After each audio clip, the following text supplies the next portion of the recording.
How's it? I'm a little late to the party, perhaps, after the 2025 Masters.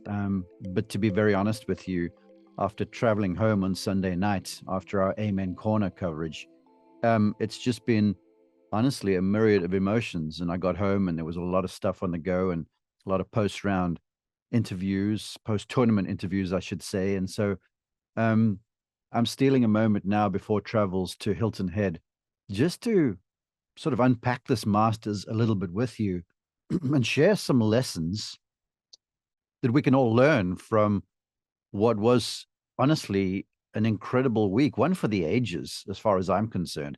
In all of the post tournament interviews I've done, that's the word I've used. And I've been fortunate to be involved. I've traveled to the Masters since 1999.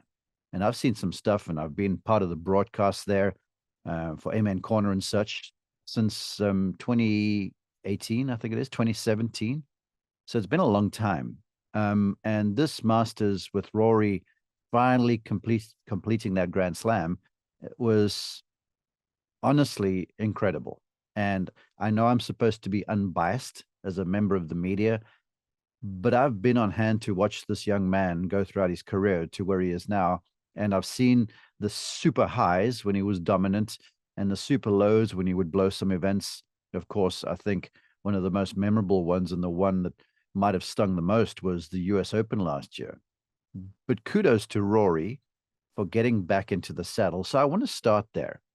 Um, no great golfer, no great athlete, no great business person, no great anything, student, whatever it might be, and this is a life lesson, has ever stumbled to the top of the ladder. As you climb up that ladder en route to where you're going, whatever your goals may be, it is hard work. No one helps you up the ladder. And sometimes you take a few steps forward, then you take a few steps back, and then you take a step forward, and then a few back. So the lesson I want to share, the first of various lessons, is that resilience is required. And Rory spoke of that because I want to say to you, all the golfers I've ever been around as a coach and as an instructor, and now as a father and a big brother, um, there's a lot of sacrifice involved and there's a lot of stick to itiveness required. Golf is hard and competitive golf is really hard. And you never know what's going to happen despite your best intentions. So all you can be is resilient. You got to keep getting yourself up for the fight. And getting up doesn't mean showing up there empty, just kind of in body and not mentally and with your soul. It's easy just to show up at practice and be empty. I used to use the term autopilot with my college kids. Don't be on autopilot when you're working. Resilient means you get there and you give it your everything. And Rory has done this in various iterations. But the guy that I saw in November in 2024, who went and got himself into a room with just a screen to hit into and a video camera, just focusing on a certain move to set up his backswing, that is like, okay, I'm all in on this. And then not just to do it, but then to keep trying to do it when the pressure is at the highest. Because when the pressure is at the highest, you will find that it's easy to revert back to old you, to old habits. And earlier this year, when I was on the call for CBS at Pebble Beach on a horrible weather Saturday, and I was on Rory's group, um, on days like that, when it's so difficult, it's easy to revert back to what you know, to revert back to the old habits. But resilient Rory showed up and he stuck to hitting what he was calling chippy shots, flighting the ball, not going full speed all the time, playing more for precision and control than the power which would come naturally to him. And I felt like, wow, it worked out. This would stand him in good stead. So he wins, right, in Pebble Beach. But then he comes to the Players' Championship. Well, before then, before the Players, a couple of weeks prior, it's back at Torrey Pines for the Genesis Invitational. And I've got the McIlroy assignment for the final round, playing alongside Scottie, who he had said he was trying to manage or kind of mimic his game too. Scottie, hit the ball on the smart side of the flag, a little bit more managerial, a little more risk averse, if you will. Aim at the correct flags, don't aim at every flag, that sort of a thing. And before the final round, when Rory is grouped with Scottie, I'm watching the warm up and we chit chatting. And so I said to him, I'm like, so tell me, was it for real that you went into that room for a couple of days, 10 days, I think it was, and just worked on your swing with no launch monitor? And he's like, yeah, it was. And I smiled. I'm like, wow, man, that's commendable. And he nodded.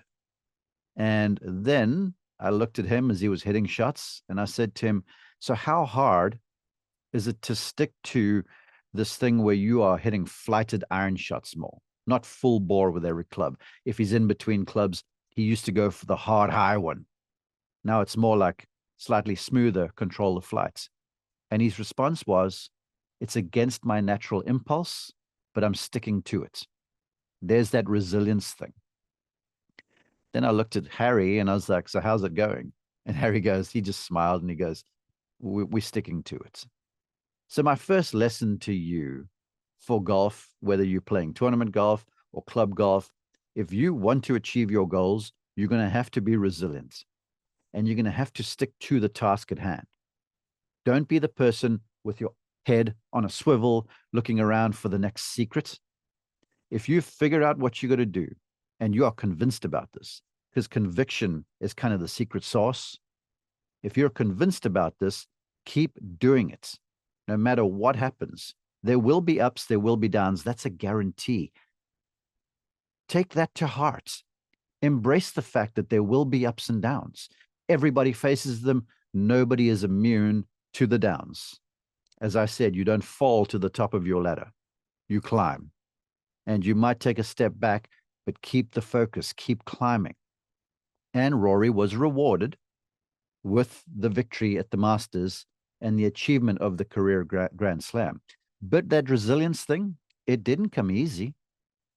Heck, final round, he's been incredible for 2 3/4 rounds. For round one, he's playing incredible golf, 4 under, with a look for 5 under through on the 14th green. Misses that, finishes double bogey, par, double bogey for even. And I was like, oh, shucks. But you know what? Credit to Rory for keeping the attitude, for maintaining the resilience.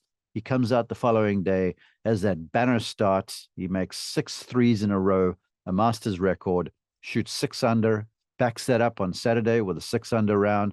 Now he's in the lead. Final group. Destiny at hand. Within arm's reach. And the first hole, he makes double bogey.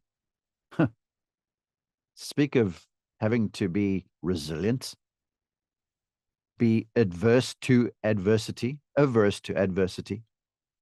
He doesn't birdie the second. Then he makes a birdie on 3, but you see it's like ebb and flow and ebb and flow and ebb and flow. Then he gets the lead with a birdie on 10, then bogeys 11, pars 12. I'm like, we're good because we won the Amen corner coverage. So now we've got the leader. He's now not cruising, but he's on the way to the victory in the Grand Slam and makes that incomprehensible double bogey on the 13th. That is nuts. And we had cameras trained on him, and you could see almost the deflation when he taps in for the 7 on the par 5. After he had done all of the right things, he laid up off the tee, went with 3-wood. He set up the perfect angle with a wedge, just hit a poor wedge. Then he bogeys 14, and the images were like, I was thinking, oh gosh. But you know what? He dug in. He was resilient and crafted what, in my opinion, is likely to be one of the great shots in Masters lore, that second to the 15th. Then he's got the lead again, and he makes the birdie on 17, another miraculous shot from outside of 190 yards, makes the birdie, 1-stroke lead going up the last, and he dumps a wedge in the right bunker, makes a bogey. And it's all mindset then.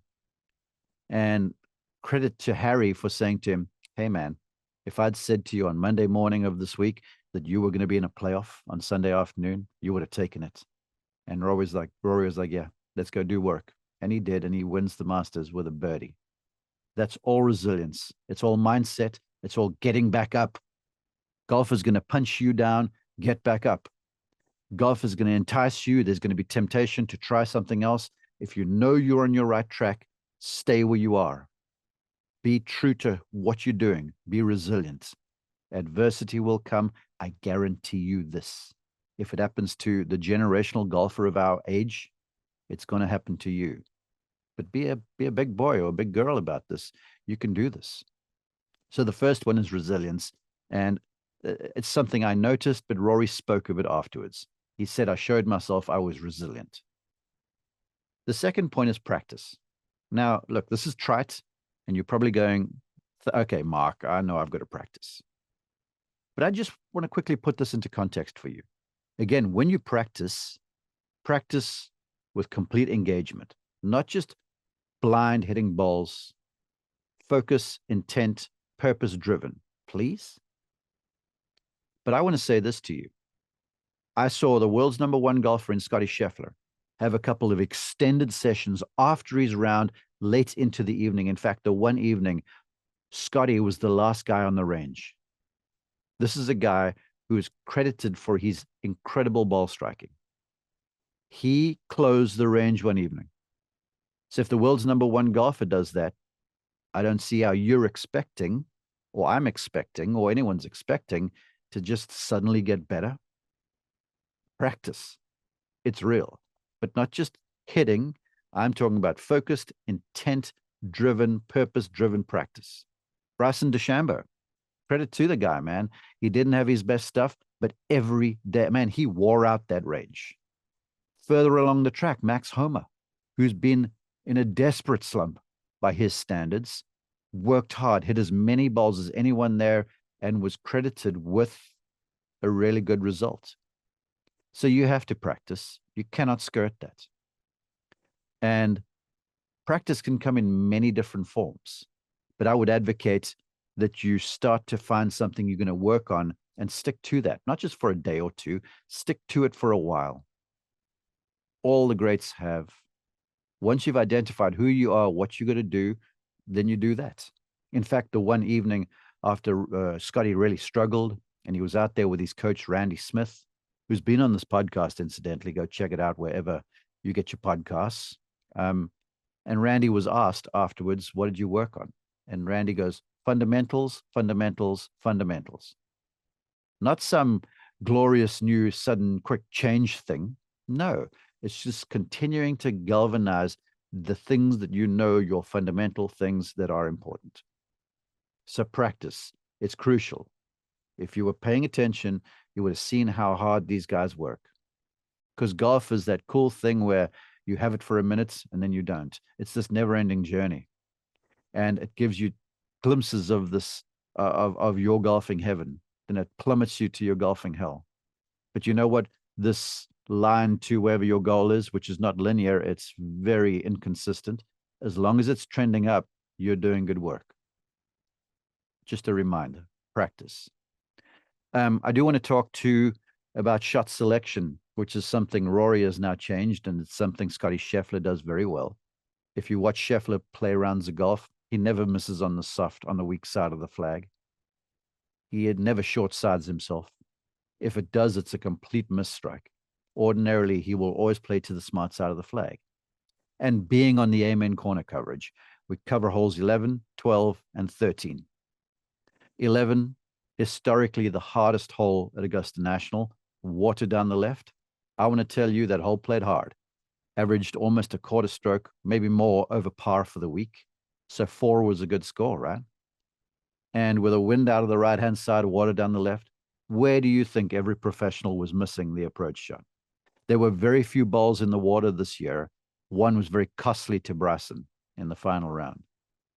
But the shot selection you pick, not every flag is to be aimed at. The pros on 11 would miss to the right. They would take the big number off the scorecard.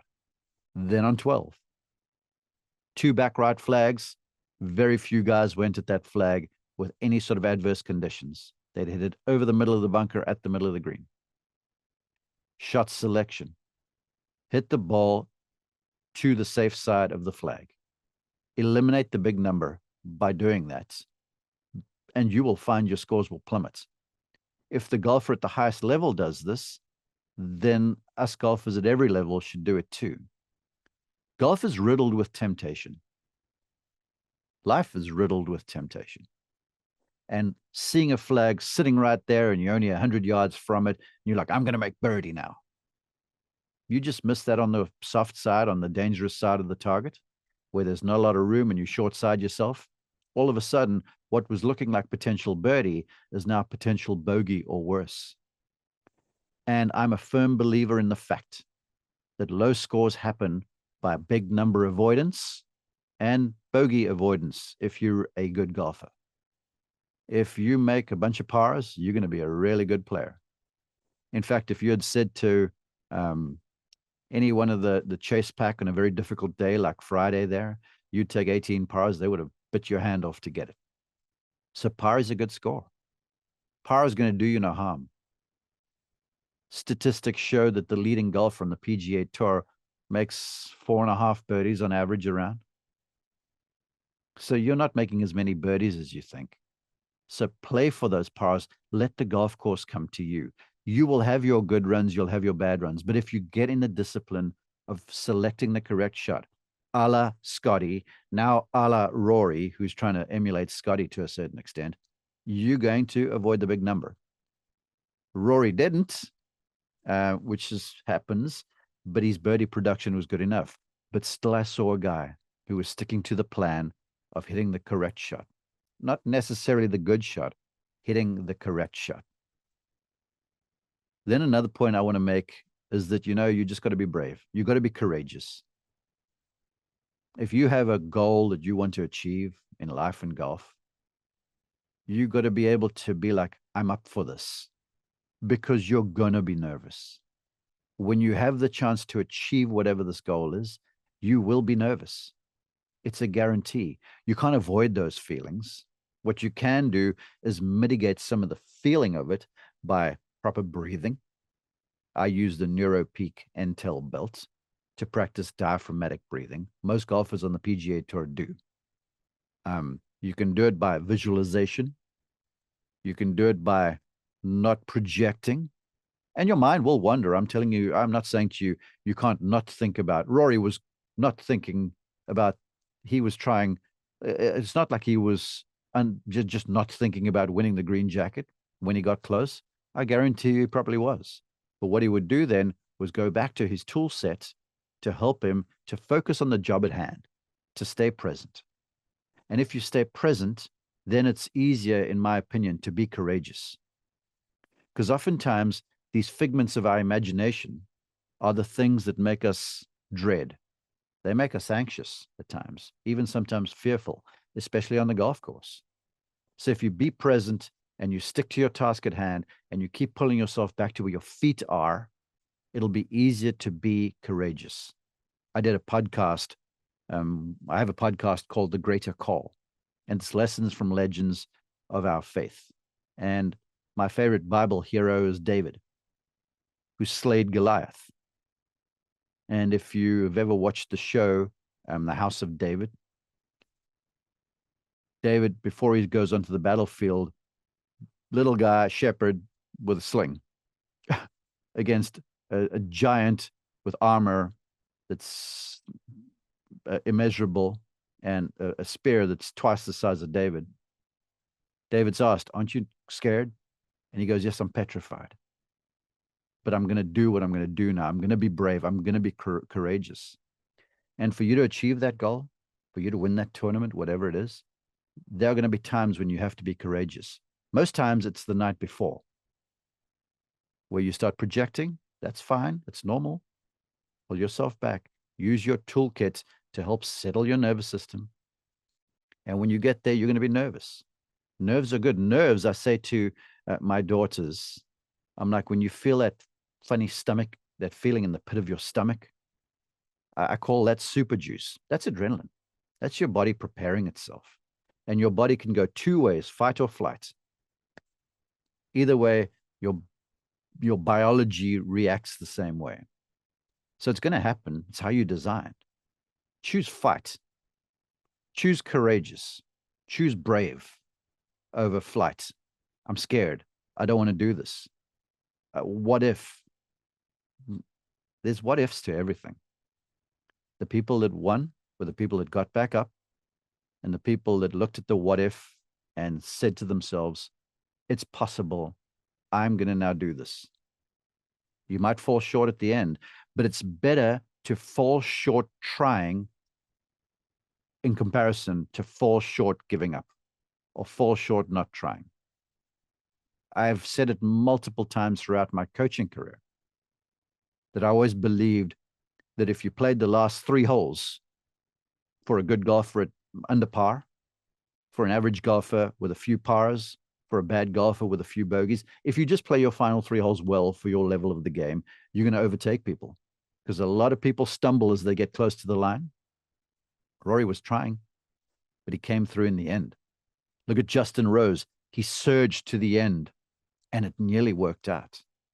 So whereas Justin Rose will be disappointed that he didn't win, he can basically tip his cap and go, I gave this my everything. I ran through the tape. So be brave. You got this. And then I just want to say along those lines that you never know what's going to happen. Rory, when I first met him as a bushy-haired kid, had all the game in the world. And he had a shot to win the Masters in 2011.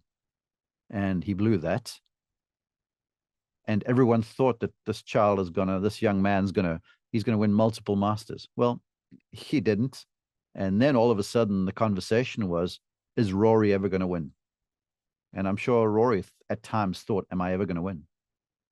And he had a spate of miscuts in this run here before he won his Masters. The ultimate letdown at the place he is most, he's salivating the most for the victory. So you never know what's going to happen. There are no guarantees. The only guarantee is like, how hard do you work? How hard do you dedicate yourself?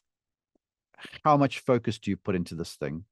And then when you're knocked over, do you get back up? Those are the only guarantees. If you guarantee those things, you are stacking the odds in your favor. Never give up. No winner has ever given up. And I know this might sound a bit motivational, but I believe in the skill every golfer, every person has. And your goals all might be different, but they are achievable. And if you don't achieve them, in the happenstance that you don't, if you can say, well, I gave it my everything. I truly gave it my everything. Not lip service, but I gave it me. I gave it my soul. I gave it everything I had. And you don't win, then you actually won. I'll close with this. I was militant as a college coach for a while. I'm sure you can hear this. And then one day I was called aside by a wise man, and he said to me, he goes, so what's your expectations for this team? And my expectations was win or nothing. So then he said to me, well, he told me a story. He goes, I want to share this story with you, and I want you to answer this question. Let's say you're an Olympic sprinter, and your best time you ran for the 100-meter sprint is 10.9 seconds. I'm like, yes. He goes, now you're in the final at the Olympics, rolls around once every 4 years. You run 10.8 seconds. Is that good? And I'm like, yeah, I've broken my personal best. Then he looked at me and he was like, so what if the winner runs 10.7? Did you win or did you lose? I was flummoxed for a while because he was right. Yes, I finished second, but I didn't lose. I beat my own personal best. So here it is. Take it from the Masters. Some of our personal bests are higher than others, but just go do your personal best by being resilient, by never, what did Rory say to Poppy? Never give up on your dream. Face the adversity. I promise you it's coming. Practice with purpose. Scottie, Bryson, you saw all of them. Don't have a drive-by relationship with practice. You won't improve. You won't achieve the goal or whatever the swing change is you've worked with your, or game change you've worked with your coach on. You won't achieve it if you don't practice it. Be smart about shot selection. Golf is a game where it's a game of distance and direction. Direction is not always at the flag. Make the next shot as easy as possible. And if you want to make good scores, big number avoidance is the first way to do it. Hit the smart shot. Be courageous. Be brave.